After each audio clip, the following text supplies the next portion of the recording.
Avec nous pour revenir sur la situation au Moyen-Orient, Boutaina Ben Salem, professeur de sciences politiques. Elle est en direct de Rabat avec nous. Boutaina Ben Salem, bonjour et merci d'avoir accepté notre invitation. Bonjour, merci de m'avoir invité.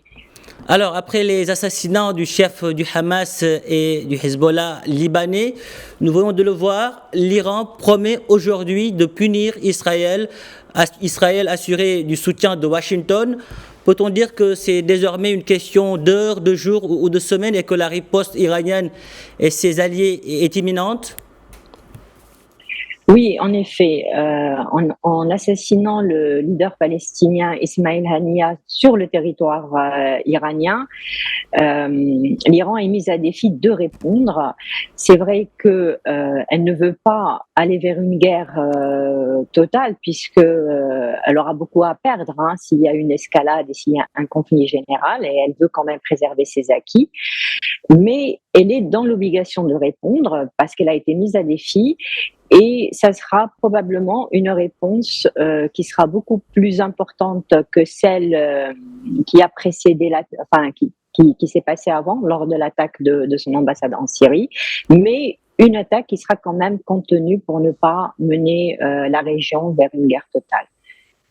Aujourd'hui, Benjamin Netanyahou, de son côté, dit se préparer à toutes les éventualités, aussi bien sur le plan offensif que défensif. À Tel Aviv, les manifestants et proches des otages dénoncent toujours la stratégie de leur Premier ministre, dont ils réclament la démission. Mais on a comme l'impression que le sort des otages est le dernier souci de Benjamin Netanyahou. Oui, en effet, Benjamin Netanyahou joue sur une situation de crise, parce qu'il est en train de jouer sa survie politique et il n'a pas intérêt à ce que les choses se calment.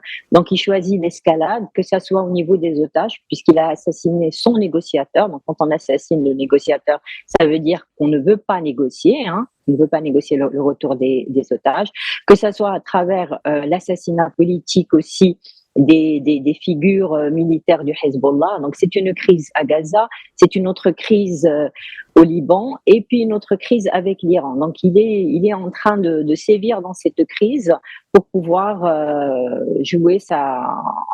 assurer sa survie politique.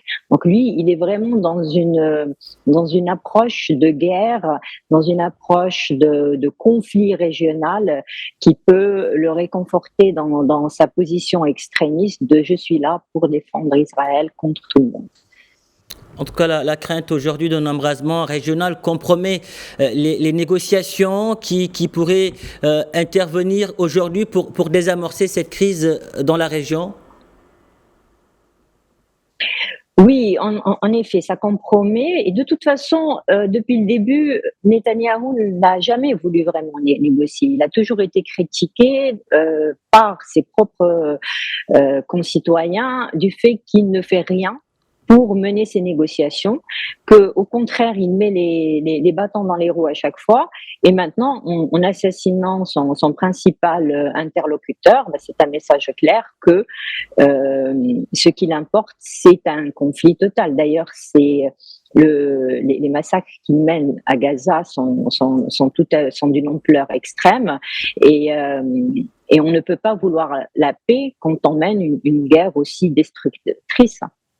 Alors aujourd'hui, la question qui se pose est de savoir qui peut intervenir, parler ou bien agir pour désamorcer cette crise. Je pense que la grande responsabilité est sur les épaules des États-Unis parce que Israël, ou Netanyahou plutôt, il est allé aussi loin dans ce conflit, que ce soit au niveau du massacre des civils, que ce soit au niveau des assassinats qu'il mène. S'il a fait ça, c'est parce qu'il a un soutien indéfectible des États-Unis, que ce soit un soutien militaire ou financier. Et les États-Unis ne jouent pas vraiment un rôle de pression sur Benjamin Netanyahou. S'il y avait vraiment cette pression, je pense que les choses auraient pu quand même connaître une escalade.